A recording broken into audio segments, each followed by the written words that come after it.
É importante observar que não há exceção ou cláusulas de exceção aparentes nas epístolas sobre este assunto de divórcio e novo casamento. A questão então surge: por que existe essa cláusula de exceção apenas no Evangelho de Mateus, no capítulo 5 e no capítulo 19?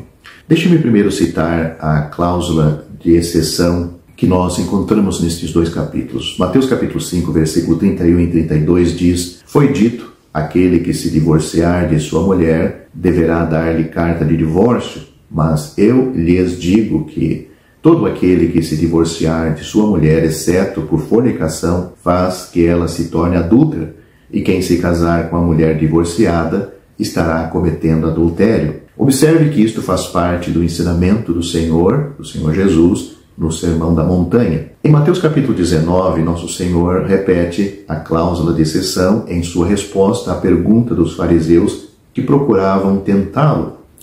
A primeira pergunta deles foi: é lícito ao homem repudiar sua mulher por qualquer motivo? Em resposta a esta pergunta dos fariseus, o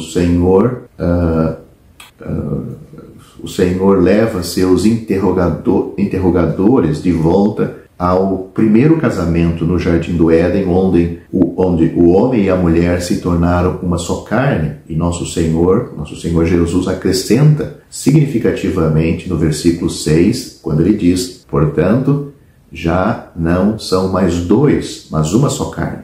Portanto, o que Deus uniu, não o separe o homem. Os fariseus responderam com outra pergunta. Isso está no versículo 7 de Mateus capítulo 19. Por que Moisés, ou seja, quando o Senhor disse isto, eles fizeram outra pergunta. Então, por que Moisés ordenou que se desse carta de divórcio e repudiasse? A resposta de nosso Senhor a isso é muito esclarecedora.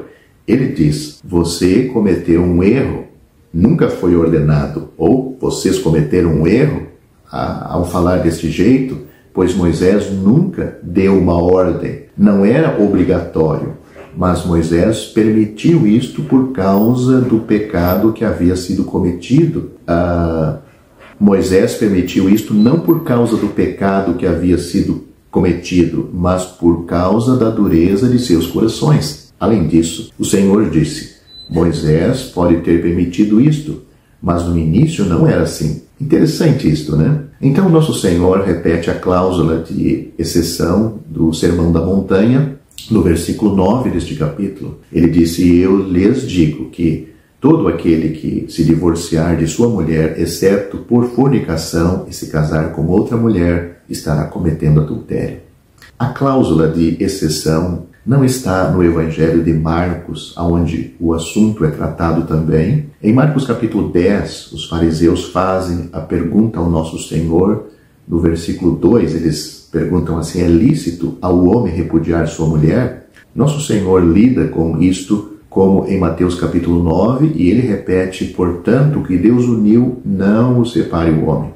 Quando nosso Senhor está em casa, longe dos fariseus e sozinho com seus discípulos, eles perguntam a ele novamente sobre o mesmo assunto. Marcos capítulo 10, versículo 10. Sua resposta nos versículos 11 e 12, em Marcos capítulo 10, deve ser notada particularmente nos dois assuntos em que ela difere de Mateus capítulo 5 e de capítulo 19. Ele diz assim: qualquer que deixar sua mulher e casar com outra, adultera contra ela. E se a mulher deixar a seu marido e casar com outro, adultera. Os dois assuntos em que Marcos difere de Mateus são os seguintes. Primeiro, nosso Senhor não faz menção à cláusula de exceção. Não adianta dizer que Marcos está assumindo que seus leitores estão familiarizados com o que o Senhor Jesus já disse em Mateus capítulo 5 e capítulo 19, e, portanto, não há necessidade de repetir, ou seja, os que alegam isto dizem, então não há necessidade de repetir essa cláusula de exceção aqui. Isso é muito sério para fazer uma suposição dessa natureza.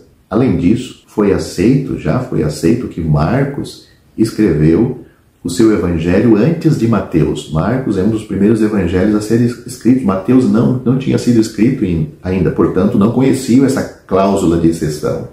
Segundo ponto, em Mateus capítulo 5, capítulo 19, é feita menção apenas do homem repudiando sua esposa. Mas em Marcos, capítulo 10, é diferente. O homem repudiando sua esposa e a mulher repudiando seu marido são mencionados. Agora chegamos à pergunta: por que a cláusula de exceção é encontrada apenas em Mateus? Devo me apresentar com isto, já que meu tempo neste vídeo... Aliás, eu vou me apressar com isto neste vídeo, porque o meu tempo está acabando aqui, não gostaria de deixar muito longo. A resposta é simplesmente esta: cláusula de exceção deve ser entendida em seu contexto judaico. É o que nós temos em Mateus capítulo 5 e capítulo 19. O ensino do Senhor sobre o divórcio em Mateus capítulo 5 faz parte do Sermão da Montanha, e o caráter judaico desse sermão é declarado indiscutivelmente, por exemplo, em Mateus capítulo 6, versículo 32, pois todas estas coisas os gentios procuram. O que o Senhor está dizendo é que se os gentios buscam coisas como comida e roupas, pois é o contexto de Mateus capítulo 6, o judeu piedoso não. Isso estabelece o cenário judaico. Além disso, em Mateus capítulo 5, nosso Senhor afirma que em seu ensino ele estava cumprindo a lei. 5 vezes ele disse: ouvistes, mas eu vos digo. Ouvistes, referindo-se à leitura da lei, ou seja, ouvistes o que a lei diz, e o ensino rabínico adicional nas sinagogas, era o ensino que eles falavam. Mas eu vos digo, é seu ensino ao cumprir a lei. Assim é com o seu ensinamento sobre o divórcio. Observe a linguagem de Mateus capítulo 5, versículo 31 e 32. Foi dito, mas eu vos digo. O preenchimento é qualquer que repudiar sua mulher, a não ser por causa de fornicação, a induz a cometer adultério, e qualquer que se casar com a repudiada comete adultério. Em Marcos capítulo 10, nosso Senhor tira o assunto completamente de seu contexto judaico. Como chegamos a esta conclusão? Observamos que o Senhor fala não apenas de um marido repudiando sua esposa, mas da esposa repudiando seu marido. Sob a lei judaica, o marido pode repudiar sua esposa, mas não a esposa seu marido. Assim, Marcos capítulo 10 não pode estar no cenário judaico e não há cláusula de exceção. E quanto à exceção, o que significa salvo ou só é permitido por causa da fornicação? Mateus capítulo 5, versículo 32. O que se entende neste contexto por fornicação? Observe que fornicação e adultério nem sempre são sinônimos. Na verdade, eles não podem ser quando no mesmo versículo ambos são mencionados, como é o caso de Mateus capítulo 5, versículo 32 e também Mateus capítulo 19. Nós podemos ler assim em Mateus capítulo 5, versículo 32. Eu, porém, vos digo que qualquer que repudiar sua mulher, a não ser por causa de fornicação, faz que ela cometa adultério, e qualquer que casar com a repudiada comete adultério. Supondo que aceitamos que fornicação e adultério são sinônimos, então ambos, Mateus capítulo 5 e 19, capítulo 19, envolve uma situação bastante absurda. A mulher é repudiada por causa de adultério e é levada a cometer adultério, novamente se casar com outro. Haveria, portanto, apenas a perpetuação do mesmo pecado de um estado adúltero para o outro. Isto é meio inconcebível e meio estranho, lendo desta forma e entendendo desta forma. Mas descobriremos que, frequentemente, o adultério e a fornicação são mencionados juntos. Disse nosso Senhor Jesus em Mateus capítulo 5, capítulo 15, versículo 19. Porque do coração procede maus pensamentos, homicídios, adultérios, fornicações, furtos, falsos testemunhos, blasfêmias. Em 1 Coríntios capítulo 6, versículo 9, nós lemos: não sabeis vós que os injustos não herdarão o reino de Deus? Não vos enganeis, nem os fornicadores, nem os idólatras, nem os adúlteros, nem os efeminados, nem os abusadores. Gálatas capítulo 5, versículo 19 diz assim: ora, as obras da carne são manifestas, que são estas: adultério, fornicação, impureza, lascívia e assim por diante.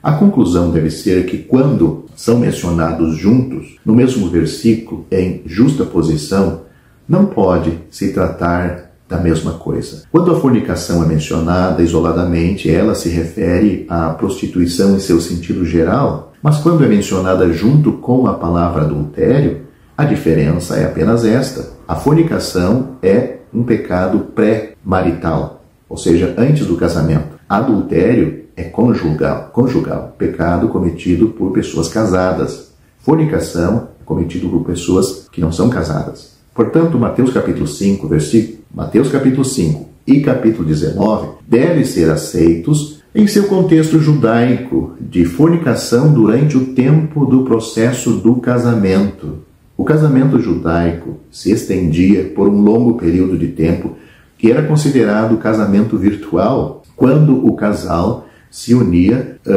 para todos os fins, exceto para viver juntos. Seria como noivado em nossos dias, mas algo totalmente diferente. Eram noivos, mas num aspecto muito diferente, que havendo fornicação neste período, o marido tinha que dar uma carta de divórcio. Esta foi a situação entre José e Maria, em Mateus capítulo 1, pois deve ser entendido contra este pano de fundo judaico. Quando Maria ficou grávida durante o período do casamento, José pensou em repudiá-la. Ele tinha que fazer uma escolha entre duas opções. Primeiro, ele poderia levar Maria aos tribunais para ser julgada e punida. Segundo, ele poderia repudiar Maria por meio de uma carta de divórcio, sem declarar o caso. Nós lemos então José, seu marido sendo um homem justo, e não querendo difamá-la publicamente, teve a intenção de repudiá-la em particular. É com isto que nosso Senhor Jesus está lidando quando ele está falando sobre este assunto. Ele está falando sobre este assunto em Mateus capítulo 5 e também Mateus capítulo 19. É aquela cláusula de exceção, não o divórcio no estado de casamento real, mas durante o período de um casamento judaico. Assim, a única carta de divórcio permitida, não ordenada, é por fornicação durante o período do casamento judaico, em seu ambiente judaico, nunca com o vínculo matrimonial real, nunca há um casamento já legal declaradamente.